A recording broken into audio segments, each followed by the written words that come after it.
আসসালামু আলাইকুম। কেমন আছেন সবাই? আজকে আপনাদেরকে একটা নতুন জিনিস দেখাবো।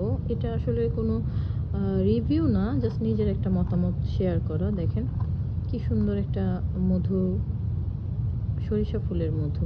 হ্যাঁ? এটা ২০০ গ্রামের একটা প্যাকেট। এখানে ২৫ টা স্লাইস থাকবে। স্যাচেস বলতে পারেন।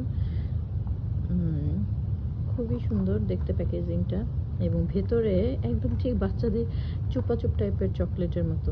এটা আপনি আপনার ত্বকে ইউজ করতে পারেন, খাওয়ার জন্য ইউজ করতে পারেন। খুবই সুন্দর এবং ছোট্ট একটা প্যাকেটের মধ্যে এটা আপনারা ক্যারি করতে পারবেন কখনো ট্রাভেলিংয়ে বা যেকোনো জায়গায় আপনারা ব্যাগের মধ্যে করে ১ টা স্লাইস ২ টা স্লাইস নিয়ে নিতে পারেন। তো এটা ক্যারি করা খুব ইজি এবং খেতেও খুবই সুস্বাদু। আমার কাছে খুবই ভালো লেগেছে। যাদের ঠান্ডা কাশির সমস্যা তারা একটা করে সাথে রাখতে পারেন।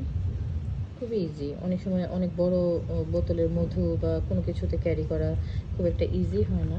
তো এই জিনিসটা আমার কাছে খুব ভালো লেগেছে, এজন্য আপনাদের সাথে শেয়ার করা। আপনারা চাইলে এই মধুটা কিনে ইউজ করতে পারেন। খুবই ভালো লেগেছে এবং তাদের প্যাকেজিংটাও খুবই সুন্দর। আপনারা এটা শুষ্ক জায়গায় রেখে অনেকদিন পর্যন্ত খেতে পারবেন। ধন্যবাদ সবাইকে।